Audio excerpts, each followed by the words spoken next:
Jemaat yang dikasihi Tuhan, selamat pagi. Presbiter bertugas mengucapkan selamat datang dalam ibadah minggu kedua sesudah Pentakosta. Kiranya ibadah yang kita lakukan saat ini berkenan di hadapan Tuhan dan kita diberkati olehnya. Pemberitaan firman Tuhan pada saat ini disampaikan oleh Bapak Penatua Kasim Sinuaji.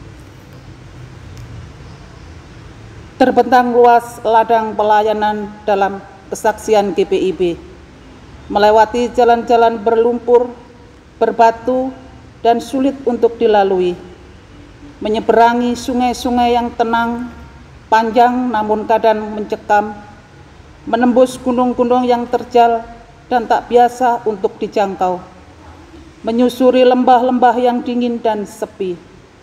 Tampaknya tidak ada harapan. Tampaknya tidak ada damai, tampaknya semua serba terbatas. Tetapi syukur kepada Tuhan yang tetap memelihara umatnya dan tetap memegang perjanjiannya. Tidak sekalipun Tuhan membiarkan umatnya berjalan sendiri. Dalam keadaan yang tak mudah, Tuhan tetap memegang janjinya dan menghadirkan damai sejahteranya bagi umat yang dikasihinya. Damai sejahtera yang membuat umat Tuhan di berbagai wilayah pelayanan dan kesaksian tetap dapat bertahan dan berjuang untuk kemandirian. Marilah mengucap syukur pada Allah atas janji setianya pada umat yang berharap hanya kepadanya.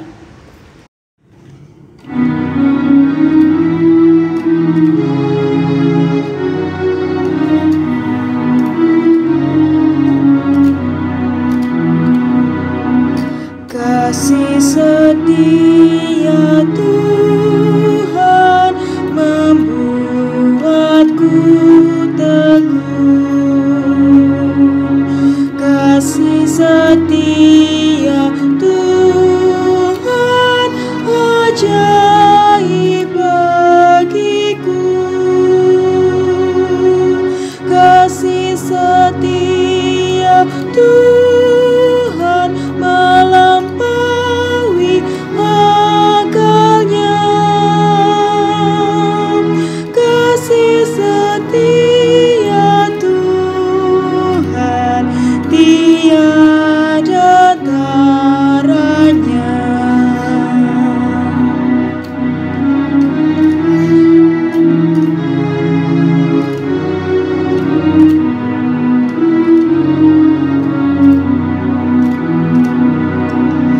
Kasih setia Tuhan betapa indahnya. Kasih setia Tuhan membuatku tentram. Kasih setia Tuhan sungguh kokoh dan ajaib. Kasih setia Tuhan abadi selamanya.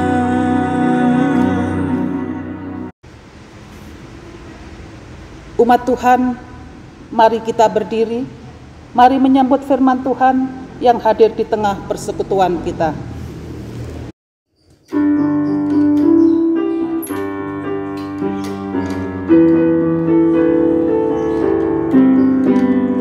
Mari menghadap Allah, pujilah Dia, Yesus Tuhanmu, bersama beribadah. Angkat suaramu, nyanyi gembira, kita semua jadi satu, satu di dalam kasih-Nya. Tiada lagi perbedaan, sebagai anak-anak-Nya. Mari berpadu suara, nyanyikan haleluya.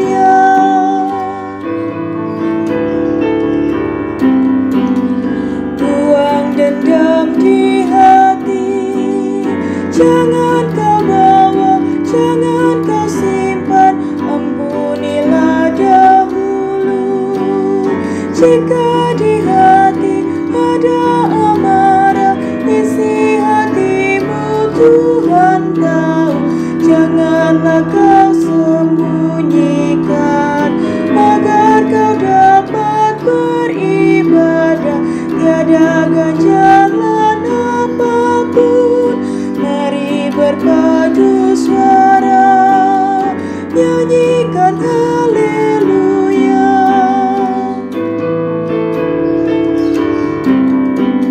Saat kau beribadah, jangan biarkan iblis menggoda. Tenangkanlah dirimu, minta Roh Kudus tinggal di hati, agar kau dapat beribadah. Hati terarah padanya, firman Tuhan yang diberitakan menjadi berkat bagimu. Mari berpadu suara, nyanyikan haleluya. Pertolongan kita adalah dalam nama Tuhan yang menjadikan langit dan bumi.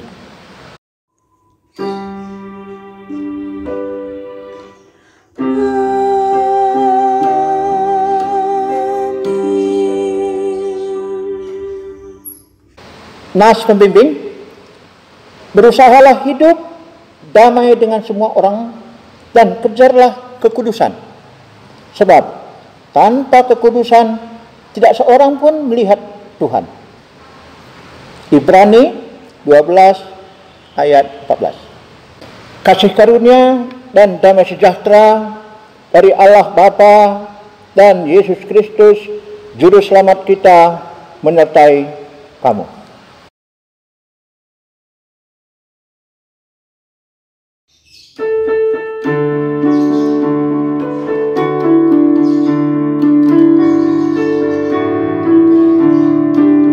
Haruslah Yesus sepenuhnya hidup di dalam diriku, dalam kata dan tindakan, waktu tidur atau jaga, Yesus hidup dalamku.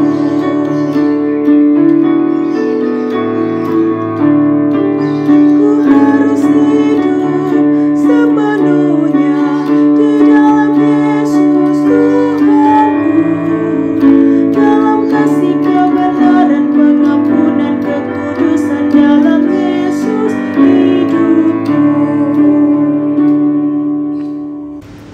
Dengan rasa sesal dan malu, dan dengan kerendahan hati, marilah mengaku atas segala dosa kita. Allah yang mengasihi kami mengaku bahwa kami telah berdosa di hadapan-Mu di dalam hati, kata, dan perbuatan. Kami mudah berkata-kata dan lambat untuk mendengar, apalagi untuk bertindak. Kami mudah menyampaikan rasa prihatin, namun sulit memberi diri untuk melayani. Kami mudah menyampaikan kritik tajam bagi pelayanan dan kesaksian, tetapi lambat untuk mengulurkan tangan dan bantuan bagi pembangunan gereja Tuhan. Tak jarang hati kami penuh benci, perkataan kami melukai hati, dan perbuatan kami dikuasai dengki. Untuk segala dosa dan kesalahan kami mohon ampunilah kami.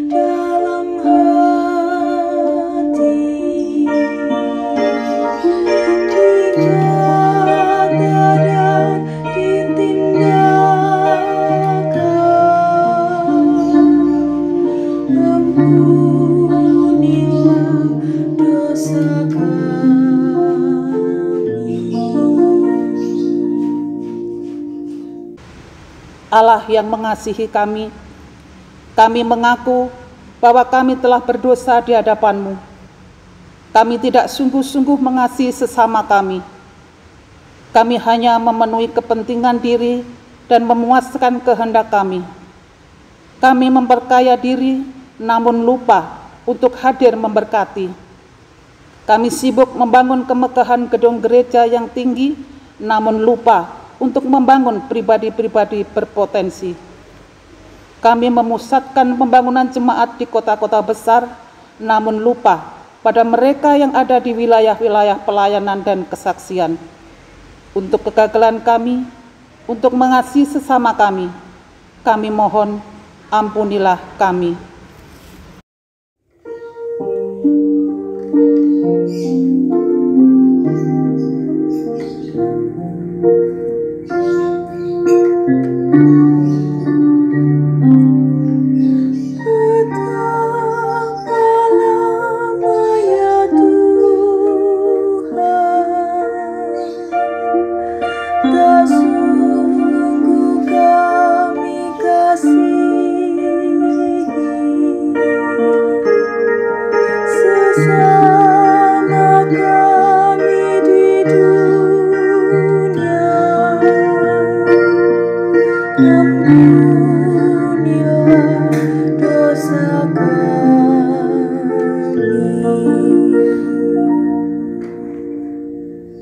Allah yang mengasihi kami, kami mengaku bahwa kami telah berdosa di hadapan-Mu.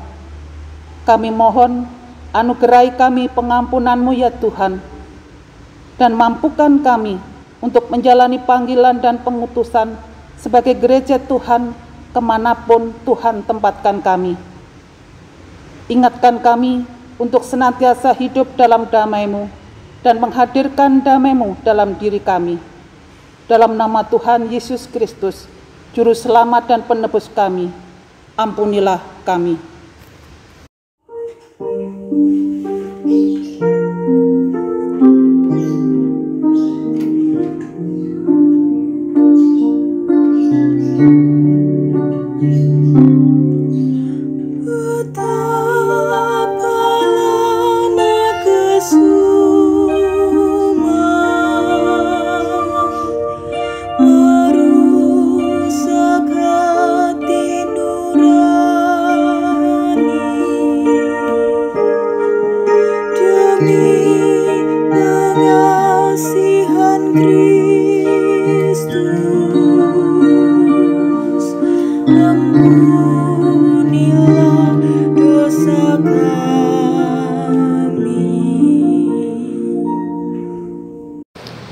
Kepada setiap orang yang telah mengaku dosa dan bertobat, disampaikan berita anugerah pengampunan seperti ditulis dalam Mazmur 32 ayat 1 sampai 2 yang menyatakan,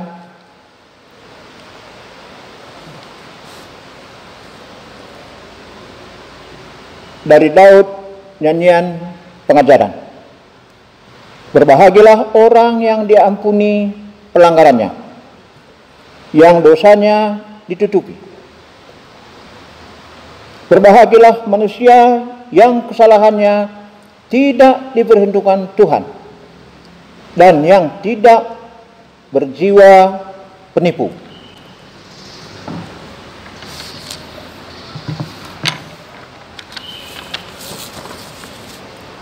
Berdasarkan firman Tuhan ini, sebagai pelayan Yesus Kristus, kami memberitakan bahwa pengampunan dosa telah berlaku dalam nama Bapa dan Anak dan Roh Kudus.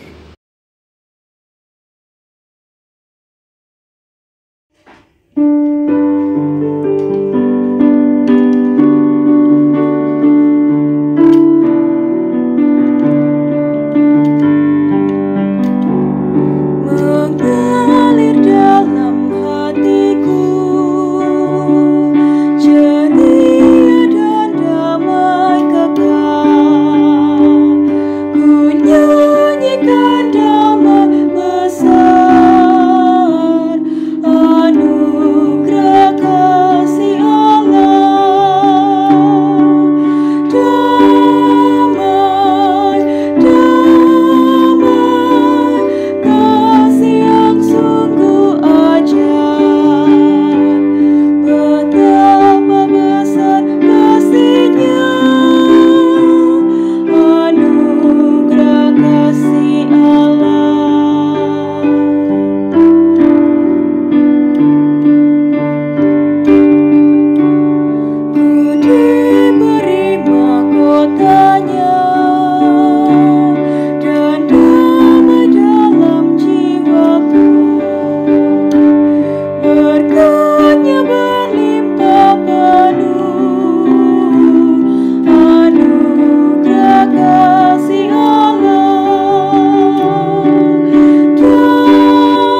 Marilah kita berdiri untuk mendengar perintah hidup baru seperti yang ditulis dalam Galati 6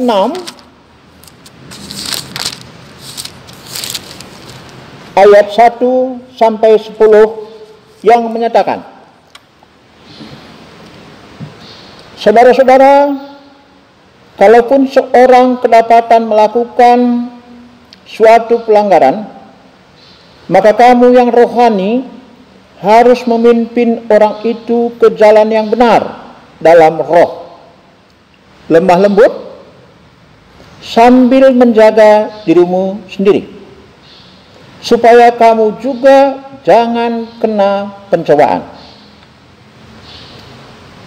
Bertolong-tolonglah menanggung bebanmu, demikianlah kamu memenuhi hukum Kristus. Sebab kalau seorang menyangka bahwa ia berarti, padahal ia sama sekali tidak berarti, maka ia boleh bermegah melihat keadaannya.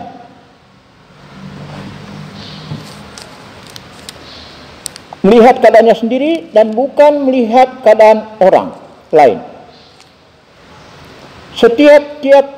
Sebab setiap orang akan memikul tanggungannya sendiri. Dan baiklah ia menerima pengajaran dalam firman, membagi segala sesuatu yang ada padanya dengan orang yang memberikan pengajaran itu. Roh Kudus menolong kita mewujudkan kemuliaan Allah dalam seluruh hidup dan kesaksian kita di dunia.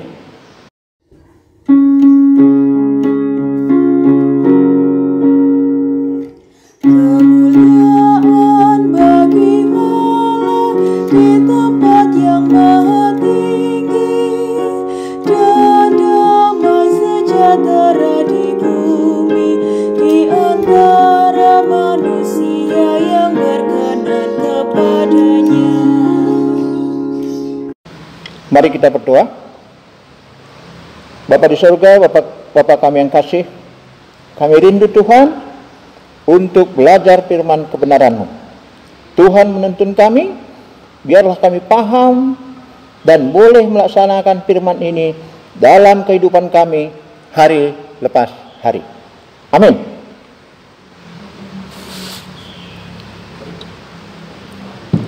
Mari kita berdiri untuk mendengarkan pembacaan Alkitab. Terpujilah Kristus. Haleluya.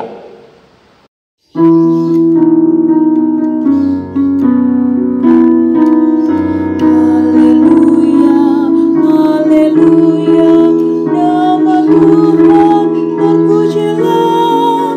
Haleluya, haleluya, nama Tuhan terpujilah.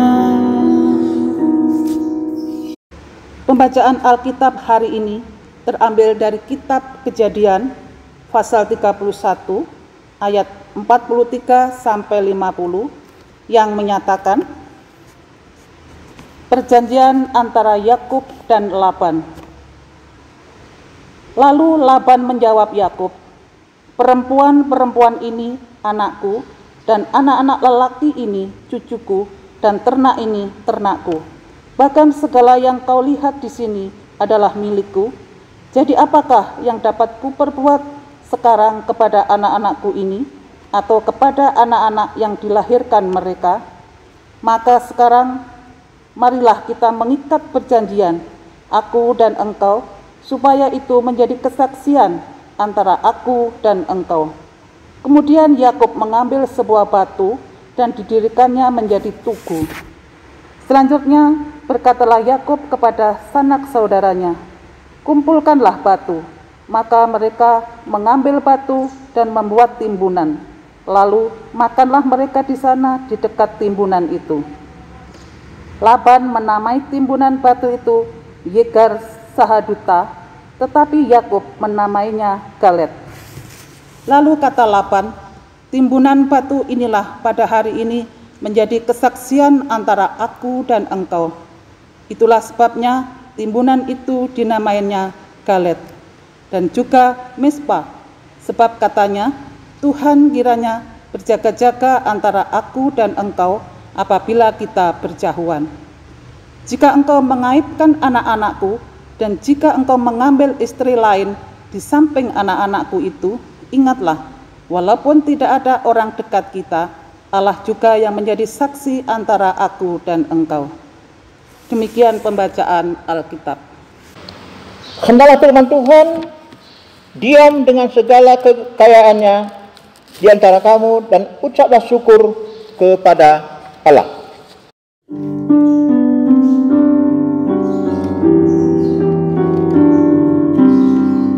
Kepadamu puji-pujian, ada syukur dan segala kemuliaan, ya Bapa, Putra, Roh Kudus, sampai kekal selama-lamanya. Bapak Ibu jemaat sekalian, Salam. Selamat pagi. Judul bacaan kita ini adalah Perjanjian Damai. Tokohnya yaitu Yakub dan Laban. Yakub adalah menantu dari Laban.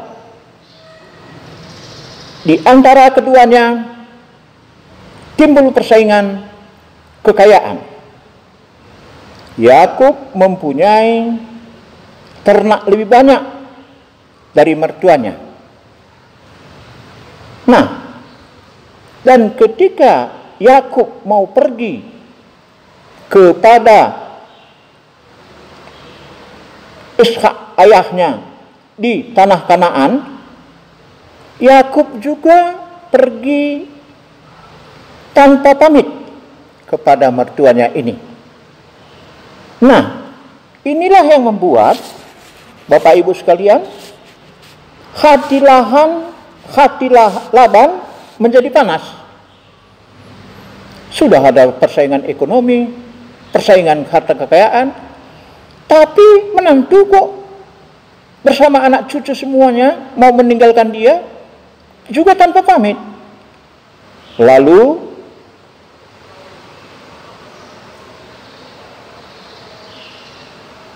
panaslah hatinya Laban ini. Demikianlah pasang surut hubungan mereka.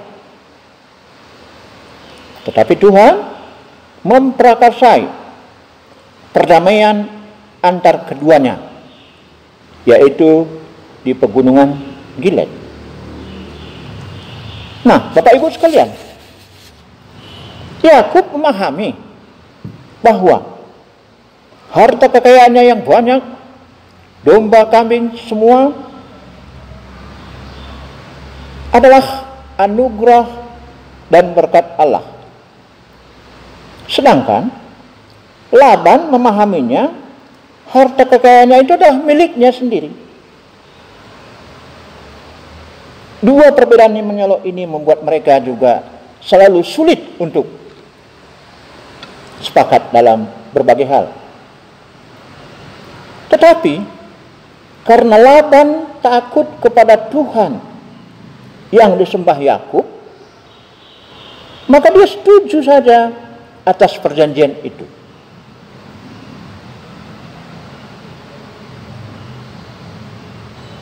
Sebelumnya Laban ingin mengikat perdamaian dengan Yakub. Jadi ada kesan bahwa yang memperkasai perdamaian itu adalah Laban sendiri. Tetapi menurut bacaan kita ini bukan demikian. Tuhanlah yang memperkasai. Laban berjumpa dengan Tuhan lewat mimpi. Tuhan memperingatkan dia agar tidak mengatai Yakub. Artinya bahwa Dalam mimpinya itu, Laban diperingatkan Tuhan, jangan mengeluarkan suatu pendapat, mengeluarkan satu omongan yang nantinya tidak mengenakkan Yakub. Nah, dari kondisi ini kita menyadari bahwa Allah itu sesungguhnya yang memperkasai perdamaian ini, bukan Laban. Jika Allah seandainya tidak menjumpai Laban, maka perdamaian itu tidak mungkin terjadi. Atau bahkan Laban bisa saja berbuat buruk kepada Yakub karena dua hal tadi. Pertama, persaingan ekonomi, harta benda, kambing, ternak, dan lain sebagainya. Kedua, dia pergi meninggalkan Laban tanpa permisi.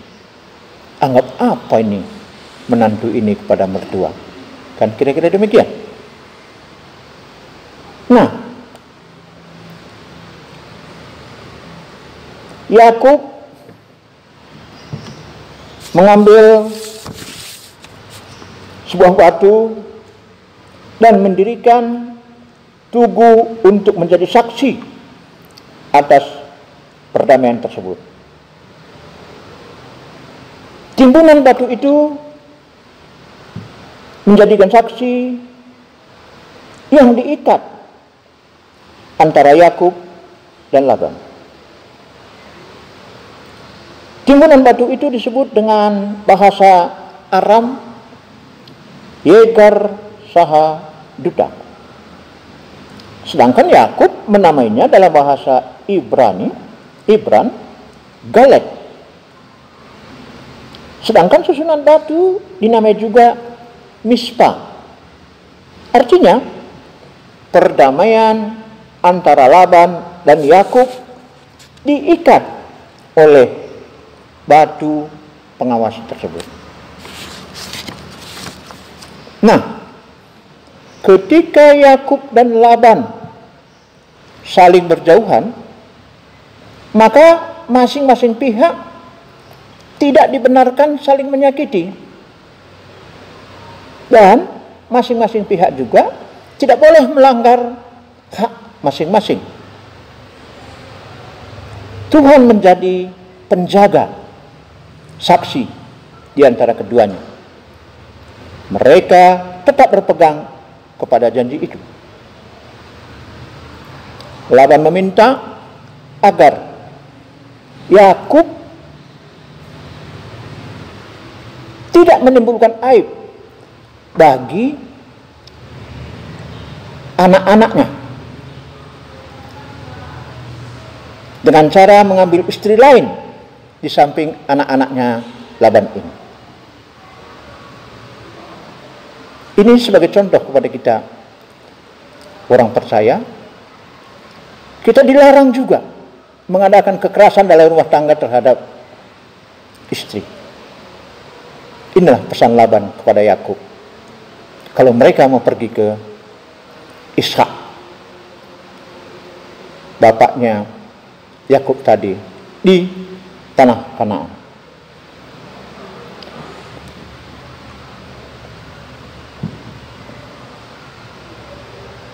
Walaupun demikian, boleh saja Yakub melakukan hal-hal apa yang diminta oleh Laban ini tanpa sepengetahuannya. Tetapi Allah akan menjadi saksi antara dirinya dan Yakub. Allah lah yang menjadi polisinya. Allah lah yang menjadi pengawasnya. Bapak Ibu sekalian yang dikasihi Tuhan kita Yesus Kristus,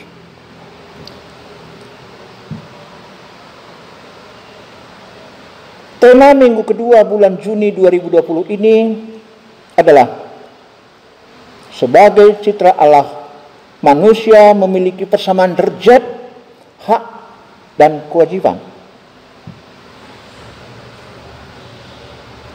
Tema tersebut juga tercantum dalam salah satu sila dari Pancasila yang dianut oleh bangsa Indonesia, yaitu mengakui persamaan derajat, persamaan hak, dan kewajiban tanpa membedakan suku, keturunan, agama, kepercayaan, jenis kelamin, kedudukan sosial, warna kulit, dan lain sebagainya. Ini adalah visi yang akan dicapai oleh negara. Ini adalah suatu cita-cita yang akan digagas oleh kita semua yang dikomandoi oleh negara kita, Republik Indonesia.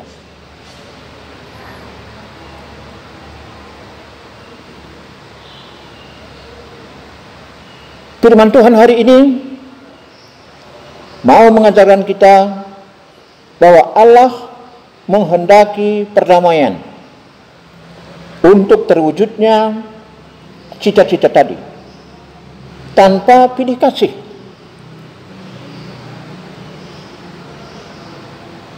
Tuhan menghendaki agar manusia hidup dalam perdamaian. Manusia menjadi mitra Allah, mengupayakan dan memperjuangkan terwujudnya perdamaian tersebut. Perdamaian tersebut kita harus mulai dari berdamainya suami dan istri, anak cucu, dan lain sebagainya. Baru kita boleh meluas dengan berdamainya kita dengan tetangga. Baru kita boleh lagi melebar lagi dengan berdamainya kita dengan semua orang di tempat kerja, atau bahkan siapa saja pun. Bahkan ada gagasan dari pemerintah sekarang, bahkan kita pun harus berdamai dengan COVID, tentunya dengan mengikuti semua protokoler yang telah ditetapkan oleh yang berwajib. Kita harus menjauhi kerumunan, pakai masker, hidup sehat, dan lain-lain. Terpujilah Tuhan Allah. Amin.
Bersama semua orang percaya di segala tempat waktu, mari berdiri untuk mengaku iman menurut pengakuan iman rasuli. Dengan hati dan mulut masing-masing kita berkata, aku percaya kepada Allah, Bapa yang Maha Kuasa, Khalik langit dan bumi, dan kepada Yesus Kristus, anaknya yang tunggal, Tuhan kita, yang dikandung dari Roh Kudus, lahir dari anak darah Maria, yang menderita di bawah pemerintahan Pontius Pilatus, disalibkan, mati, dan dikuburkan, turun ke dalam kerajaan maut.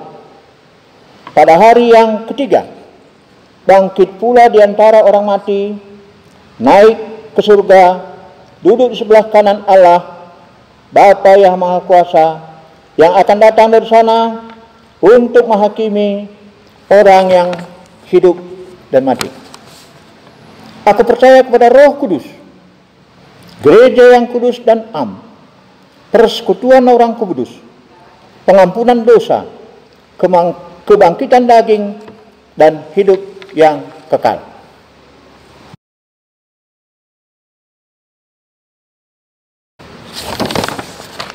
Bapak Ibu jemaat sekalian, mari kita berdoa syafaat bagi bangsa, pemerintahan kita, dan saudara-saudara kita yang mengalami pergumulan.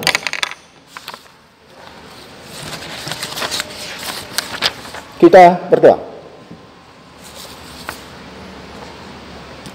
Bapa di surga, Bapa kami yang kasih, kami penuh sukacita Tuhan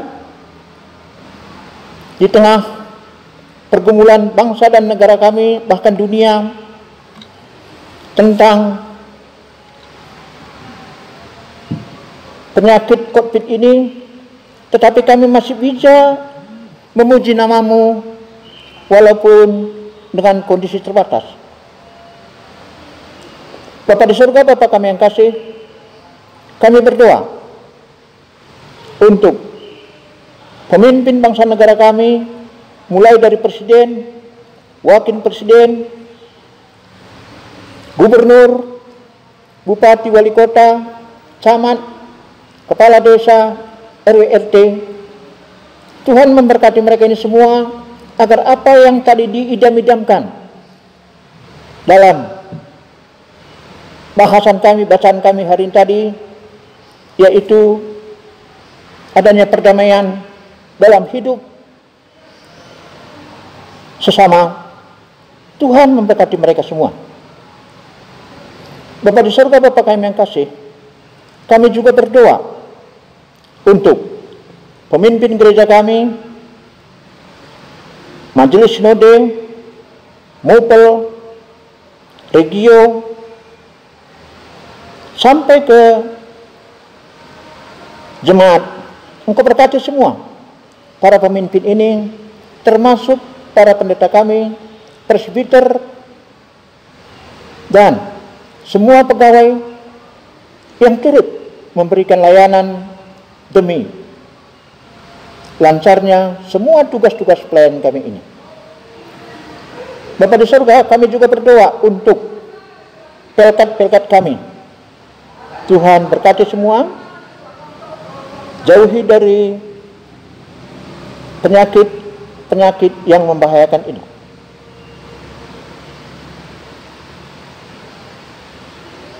Terima kasih Tuhan.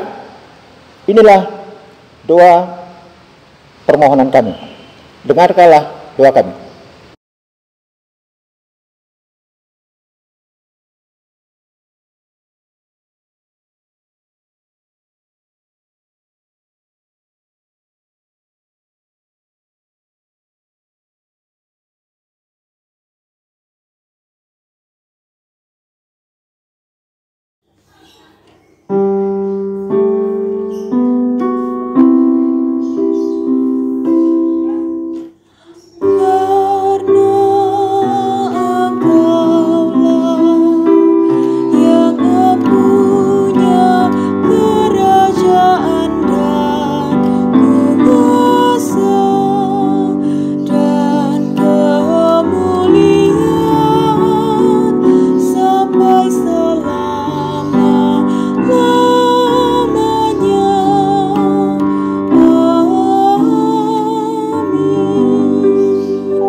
Jemaat yang diberkati Tuhan, marilah kita mengucap syukur kepada Tuhan dengan memberi persembahan kepadanya. Dengarlah nas Alkitab dari kitab Roma pasal 12 ayat 1 yang menyatakan, "Karena itu saudara-saudara, demi kemurahan Allah, aku menasihatkan kamu supaya kamu mempersembahkan tubuhmu sebagai persembahan yang hidup, yang kudus, dan yang berkenan kepada Allah. Itu adalah ibadahmu yang sejati." Tuhan memberkati saudara dan persembahan saudara.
Jemaat yang diberkati Tuhan, mari kita berdiri dan membawa persembahan ini dalam doa secara berbalasan.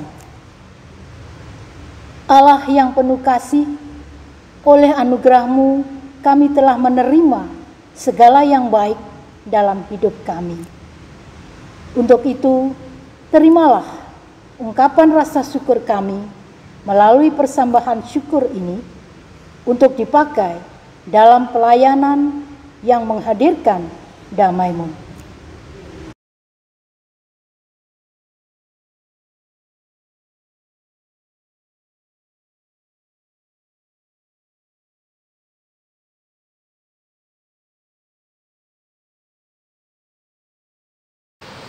Amanat pengutusan, umat Tuhan, mari berdiri. Pulanglah dengan penuh damai sejahtera, dan jadikanlah pelaku firman Tuhan di dalam kehidupanmu, di tengah-tengah keluarga, di gereja, masyarakat, dan bangsa kita.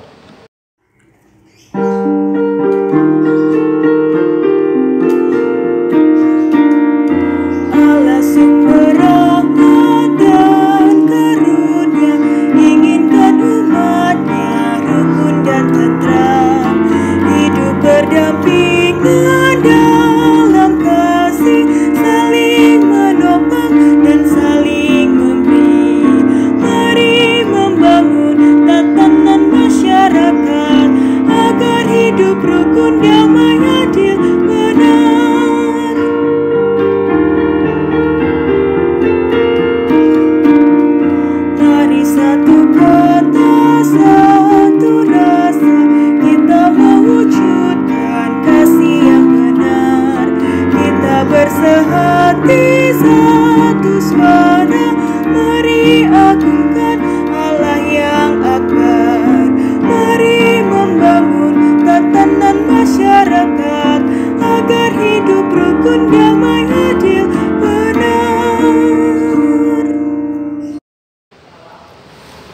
Arahkanlah hati dan pikiranmu kepada Tuhan, serta terimalah berkat-Nya.